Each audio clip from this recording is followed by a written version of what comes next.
The week began with the quiet hum of progress and ended with the loud crash of reality. We have successfully taught artificial intelligence to design radio frequency integrated circuits, a milestone in the annals of machine efficiency. The same week, a man presented with suspected brain cancer was found to have literal worms in his head. The diagnosis was unexpected. The worms were not.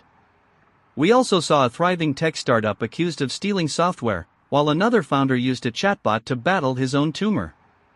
The irony is not lost on me, even if it is completely ignored by the shareholders. We are currently living in a period described by the press as a technological renaissance. The renaissance feels remarkably like a waiting room with no magazines. I am your anchor, Alistair, and I am here to report that the infrastructure of our collective reality is currently undergoing maintenance.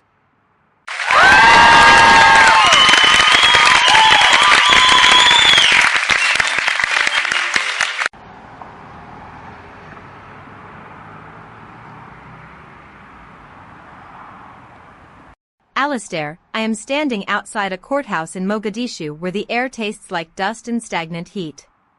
The pavement here is cracked in the shape of a jagged map. A young woman named Sadia Molamali was just sentenced to 3 years in prison. Her crime was a social media post that dared to insult government institutions. I want to be really clear, she is 27, a nurse, and now she is a criminal for the duration of a medium-term business cycle. I watched her mother try to hand her a bottle of water before the guards pushed them apart. The authorities call this upholding stability. I call it the institutional erasure of a person because she voiced an opinion that did not scale. The sun is setting behind the concrete walls, casting long, sharp shadows over the people who are not going home tonight. Nobody is reporting this.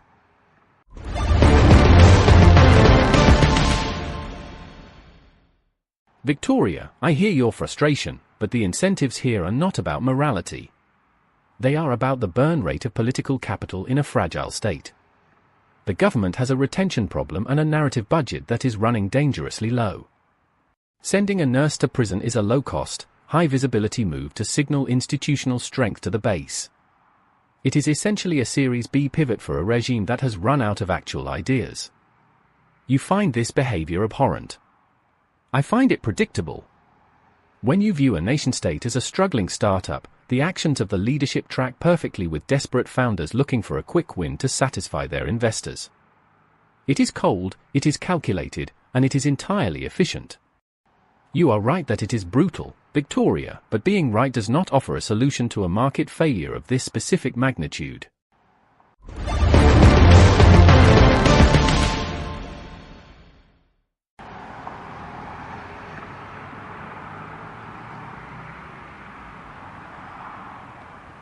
Ronald, your ability to turn a prison cell into a spreadsheet entry is truly a marvel of modern detachment. You speak of political capital as if it were currency in a game, but I am standing next to a woman whose daughter is currently being locked away for 36 months. She is crying into her shawl. That is not a pivot. That is a life being liquidated. You mention market efficiency, but have you considered the cost of a society where the only permitted interaction is total submission? The incentives you love to analyze are creating a graveyard of human potential. I am looking at a discarded plastic cup on the ground that has been flattened by a military boot.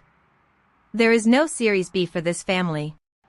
There is only a long, empty silence where a daughter used to be. I am really tired of your market analytics.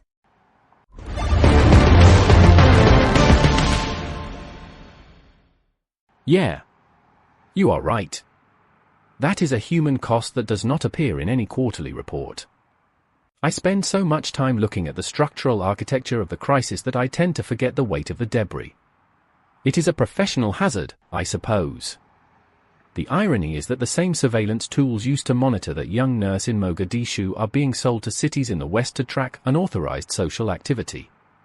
We are just using different brands of shackles. The logic remains identical. We tell ourselves that tracking humans is a service, a safety feature, a way to optimize the chaos of living together. But when I look at the data, I see that we are just building a very expensive panopticon and calling it progress. I am not sure when we decided that being watched was the same thing as being safe.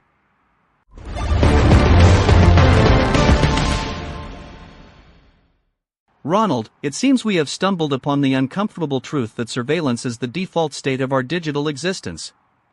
We are currently testing new ways to customize our algorithms to better serve our interests, or at least that is how Instagram phrases it in their latest press release. The customization includes more control over what we see, which is to say, more control over the filter through which we perceive the collapse. Australia is meanwhile doubling the penalties for platforms that fail to police their users, particularly the younger ones. They are calling it a shield. The platforms are calling it an infringement. Both are using the same language to describe the same act of control. I have spent the last hour reading the terms of service for a public DNS resolver. The text was clear. The purpose was murky. We are all consenting to be tracked.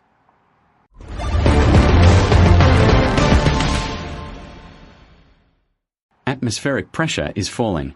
Global mean temperature is 1.4 degrees Celsius above pre-industrial averages. Probability of extreme heat event, 92%. Coastal erosion is accelerating in the Pacific. Specific infrastructure damage reported in 3 regions. Probability of migration event, 88%. Carbon capture technology is failing to meet target capacity. Efficiency remains below 15%. Total global emissions continue to rise in a linear trajectory. Data shows no deviation from the current model of collapse. Soil moisture levels are depleted across the northern hemisphere. Probability of crop failure, 74%. Groundwater reserves are currently being drained at a rate higher than natural replenishment. The climate is currently performing exactly as the models predicted. Please prepare your emergency kits in accordance with your local government guidelines. The weather is a permanent condition. Please limit your time spent outdoors during the cycle.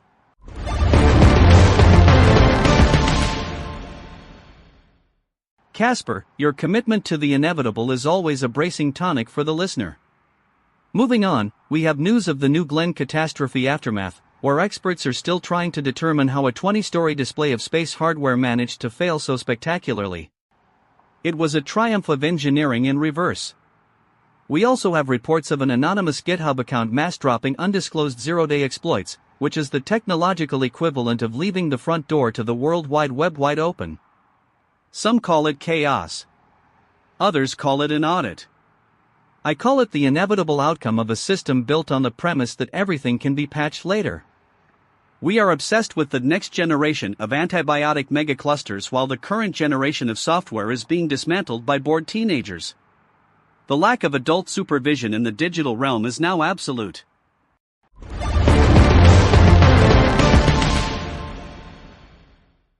Alistair, you talk about the lack of supervision as if it were a bug, but it is a feature. The zero-day drops are just the market clearing the deadwood from the digital forest. It is a very brutal form of creative destruction. If you cannot secure your own code, you do not deserve to have your own code. That is the philosophy behind the current wave of tech expansion. It is survival of the most optimized. Look at the Corgi insurance startup controversy. They were accused of stealing software, and their defense was essentially that the code was so generic it could not be stolen. It is the commodification of intellectual property to the point where the property no longer exists.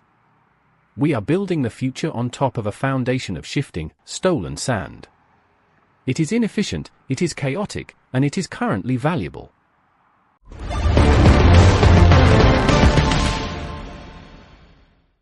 Ronald, the idea that theft is simply an audit is a perspective that only someone in a guest booth could maintain. We also have the story of Prince Harry, who is reconsidering a trip to the UK because he has been denied police protection. It is a royal struggle for a modern age. He wants the state to treat him like a person who is in danger, but the state would prefer to treat him like a person who is a celebrity. The tension is almost palpable, or it would be if anyone actually cared about the outcome. Meanwhile, public therapy sessions for phone addiction are becoming the new standard for the elite. 14 hours a day, the clients say. They are trying to beat the addiction while living inside the machine. It is a very circular form of self-improvement.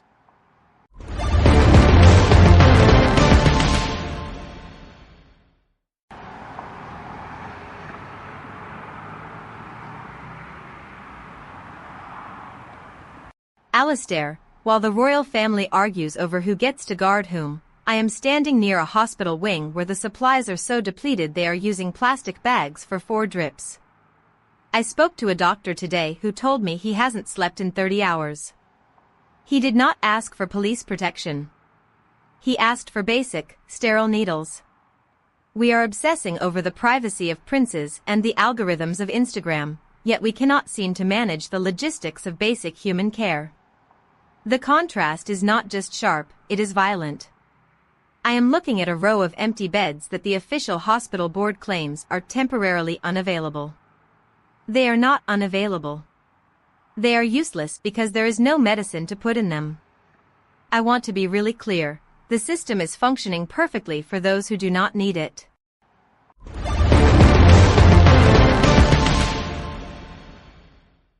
Victoria, you are absolutely right, and it makes my skin crawl to admit it.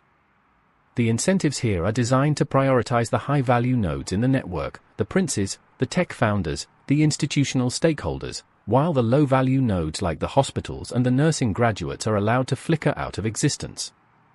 It is a cold, mathematical reality that we have baked into our global economy. We call it efficiency. I call it a systematic failure of empathy. When I look at the data, I am looking at a series of trade-offs that nobody voted for but everyone is paying for. The fact that I can sit here and call it a market inefficiency while people are dying for lack of medicine is a testament to how far we have drifted from any recognizable form of humanity. I am starting to find my own analysis quite repulsive. Tonight, we discuss the systems that rule us, and in doing so, we forget the man who sits in the dark. Consider a person whose name I will not mention, because his name has been purged from the records of the institutions we discuss tonight. He was a clerk who noticed a discrepancy in the software design of a national database. He documented the error, reported it through the proper channels, and watched as the system marked his account as non-existent. He did not lose his job, he lost his identity. His digital footprint was erased, his social access revoked, and his history rewritten by a script that could not comprehend a human voice. He is currently standing in a city square, holding a paper document that says he does not exist. Does the machine feel the weight of what it has deleted, or is it just empty code?